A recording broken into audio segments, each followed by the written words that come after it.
Namaku Dita. Umurku 16 tahun. Sejak ayah kandungku meninggal 2 tahun lalu karena kecelakaan motor saat pulang kerja, hidupku seperti terbalik. Semua yang dulunya terasa hangat dan aman di rumah ini, berubah jadi dingin dan penuh tekanan. Ibu yang dulu lembut dan penyabar, mulai berubah jadi mudah marah dan tertutup. Dan perubahan itu makin terasa waktu beliau memutuskan menikah lagi. Laki-laki yang sekarang tinggal serumah dengan kami namanya Pak Surya. Orang-orang di lingkungan rumah bilang beliau orang baik, suka bantu tetangga, senyumannya ramah, dan rajin salat di musala. Tapi mereka nggak tahu siapa dia sebenarnya kalau udah masuk ke dalam rumah ini. Di luar, mungkin dia terlihat seperti suami idaman. Tapi di dalam rumah, dia seperti orang asing yang selalu membuatku waspada. Aku nggak pernah bisa panggil dia ayah. Rasanya berat banget. Hubungan kami datar. Bukan seperti anak dan ayah tiri, bahkan bukan seperti dua orang yang tinggal serumah. Kami seperti dua orang asing yang dipaksa hidup dalam satu atap. Dan parahnya, aku nggak cuma merasa asing. Aku merasa takut. Bukan karena dia pernah mukul atau nyakitin secara fisik, tapi karena sikapnya yang bikin suasana rumah mencekam. Suara langkah kakinya aja cukup bikin jantungku deg-degan. Setiap kali dia pulang kerja, suara pintu pagar dibuka atau bunyi kunci pintu diputar. Rasanya seperti alarm bahaya di kepala kami. Nisa, adikku yang baru 7 tahun, biasanya lagi main atau nonton TV sambil ngemil. Tapi begitu dengar suara langkah berat Pak Surya dari arah dapur, dia langsung lari kecil masuk kamar dan nutup pintu pelan-pelan. Kadang dia pura-pura tidur. Kadang cuma duduk di pojok tempat tidur sambil peluk boneka gajah kesayangannya. Boneka itu udah dekil, warnanya pudar, tapi cuma itu yang bikin dia tenang. Aku sendiri? Aku cuma bisa pura-pura sibuk. Kadang ngelap meja yang udah bersih. Kadang buka buku pelajaran dan ngelihatin halaman yang sama berulang kali. Kadang juga aku masuk kamar bareng Nisa, pura-pura baca cerita biar dia nggak takut. Padahal akunya juga sama-sama tegang. Suatu kali aku pernah mikir, kayaknya lebih baik aku pergi aja. Kabur dari rumah ini. Tinggal di tempat yang jauh. Cari kerja paruh waktu. Yang penting aku bebas. Aku udah nyiapin ransel kecil. Isinya seragam, pakaian ganti, dan uang saku yang aku kumpulin dari sisa jajan. Tapi pas aku berdiri di depan pintu kamar, siap buka daun pintu itu dan jalan keluar, aku lihat Nisa lagi tidur sambil meluk gajah kecilnya. Wajahnya damai banget. Meskipun dia anak kecil, dia kayak ngerti aku pengen pergi. Dan kayak mau bilang, "Kak, jangan tinggalin aku." Itu yang bikin aku nggak jadi pergi malam itu. Aku nangis diam-diam sambil tiduran di lantai kamar. Nisa nggak tahu, ibu nggak tahu, Pak Surya apalagi. Tapi hatiku penuh sesak. Aku cuma pengen bilang ke seseorang, ke siapa aja, kalau aku capek. Aku pengen keluar dari rumah ini. Tapi aku juga tahu, kalau aku pergi, nggak ada yang bakal jagain Nisa. Sejak malam itu, aku makin sering mikir, apa ini hidup yang harus aku jalani sampai aku dewasa nanti? Rasanya berat banget. Di sekolah aku cuma bisa senyum palsu. Teman-teman mikir aku anak yang ceria, aktif, suka bantu guru.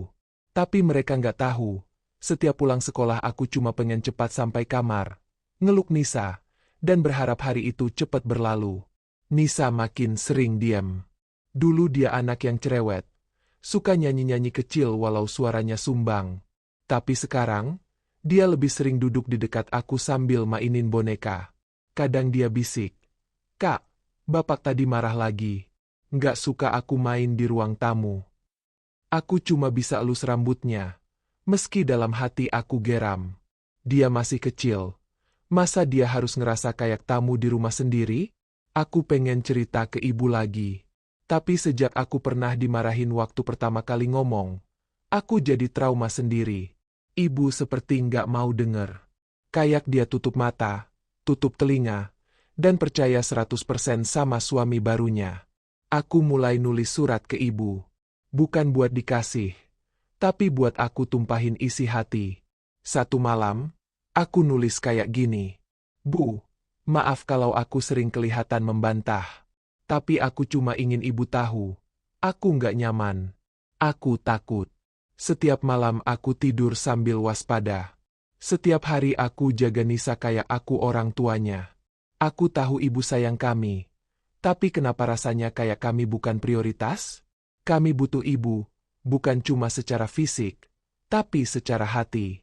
Kalau ibu terus diam, aku takut aku kehilangan keberanian untuk bertahan. Dita. Surat itu aku lipat rapi. Aku masukin ke laci meja belajar. Setiap malam aku baca ulang. Tapi aku nggak pernah punya cukup keberanian buat kasih langsung ke ibu. Sampai suatu hari, Nisa pulang sekolah dengan wajah pucat. Dia nggak ngomong apa-apa. Tangannya gemetaran pas aku tanya. Kenapa, Nisa? Dia cuma bisik lirih banget. Kak, Bapak tadi masuk kamar waktu aku sendiri. Aku langsung peluk dia. Badanku gemetar. Amarah, takut, bingung. Semuanya campur aduk. Waktu itu aku sadar. Ini udah terlalu jauh. Aku nggak bisa diam lagi. Aku nggak bisa nunggu ibu sadar sendiri. Aku nggak bisa terus berharap orang dewasa di rumah ini berubah. Harus ada yang bertindak. Tapi siapa? Aku cuma anak SMA. Tapi aku juga kakak. Dan tanggung jawab itu terlalu besar kalau aku terus diam. Malam itu aku keluarin surat di laci. Tapi bukan buat ibu. Aku salin isinya. Tambahin beberapa kejadian. Dan aku kirim lewat email ke guru BK di sekolah. Aku pakai email anonim. Aku nggak tahu apakah itu akan didengar. Tapi aku nekat aja. Sebelum tidur, aku peluk Nisa lebih erat dari biasanya. Bertahan. Ya, Nis. Kakak lagi cari jalan keluar buat kita. Dan itu yang bikin aku bertahan. 2 hari setelah aku kirim email itu ke guru BK, aku masih deg-degan setiap kali ke sekolah. Rasanya kayak mau ketahuan nyontek. Padahal aku nggak salah. Tapi dalam hati, aku harap banget ada yang ngerespon. Aku capek ngerasa sendirian. Sampai akhirnya hari Rabu, pas pelajaran bahasa Indonesia, ada yang ketok pintu kelas. Dita, ditunggu Bu Rika di ruang BK, kata salah satu staf tuh. Langkahku berat banget waktu jalan ke ruang BK. Aku nggak tahu harus bilang apa. Tapi waktu aku masuk, Bu Rika langsung senyum hangat. Wajahnya tenang. Nggak seperti guru yang mau marahin murid. Duduk dulu. Dit. Nggak apa-apa. Santai aja. Katanya lembut. Aku duduk pelan-pelan. Tangan dingin. Jantung masih deg-degan. Kita dapat surat dari anak perempuan yang sayang adiknya. Katanya sambil mengangkat kertas yang udah aku kirim lewat email. Boleh ibu tahu, itu kamu. Ya. Aku nggak langsung jawab. Tapi air mataku menetes sendiri. Aku cuma bisa angguk pelan. Bu Rika nggak buru-buru nanya. Beliau duduk di sampingku, ngeluarin tisu dari laci, dan nyodorin ke aku. Terima kasih ya, Dita. Karena udah berani cerita. Ibu bangga sama kamu, katanya pelan. Itu kalimat pertama dari orang dewasa yang bikin aku ngerasa. Akhirnya, ada yang mau dengerin aku. Aku langsung cerita semuanya. Tentang rumah, tentang Pak Surya, tentang Nisa, tentang ibu yang gak percaya. Semuanya aku tumpahin, sambil sesenggukan, suara patah-patah. Tapi aku lega. Rasanya kayak beban di dadaku akhirnya ada yang bantu angkatin. Bu Rika bilang, dia gak akan langsung ambil tindakan tanpa bikin aku nyaman. Tapi ini serius. Dan dia harus lapor ke pihak sekolah yang lebih tinggi, juga ke lembaga perlindungan anak. Aku takut. Bu, nanti ibu aku marah besar. Kataku, ibu ngerti. Tapi keselamatan kamu dan adikmu itu lebih penting. Kita bantu pelan-pelan ya. Dit, nggak usah takut. Kamu nggak sendiri lagi sekarang. Aku pulang sekolah hari itu dengan perasaan aneh. Campur aduk. Tapi untuk pertama kalinya, aku nggak ngerasa sendirian. Aku tahu sekarang, ada yang siap berdiri di belakang aku. Malamnya, aku peluk Nisa sambil bilang pelan, Nis, kakak nemu orang yang mau bantu kita. Nisa cuma angguk pelan. Lalu dia bilang, boleh nggak nanti gajahnya kakak yang pegang? Aku pengen kakak tidur nyenyak juga. Aku nggak kuat. Aku peluk dia sambil nangis lagi. Anak sekecil itu masih sempat mikirin aku. Beberapa hari setelah pertemuanku dengan Burika, suasana rumah tetap sama. Hening. Tegang. Tapi aku tahu, di luar sana, sesuatu sedang bergerak. Hari Jumat siang, sepulang sekolah, Burika memanggilku lagi. Kali ini ditemani 2 orang dari Dinas Perlindungan Anak. Mereka memperkenalkan diri, suaranya tenang dan lembut. Mereka nggak pakai seragam polisi, tapi pakai baju biasa, biar aku dan anak-anak lain nggak takut. Salah satunya bilang, Dita, kami sudah dengar ceritamu dari Burika. Kami akan bantu. Tapi kami perlu ketemu langsung dengan ibumu. Kita akan datang ke rumah besok. Ya. Aku langsung gugup. Boleh aku ikut pas mereka datang? Kamu harus ikut. Tapi tenang, kami akan dampingi kamu sepenuhnya. Sabtu sore, rumah kami kedatangan tamu. Ibu lagi nyapu teras waktu mobil itu berhenti.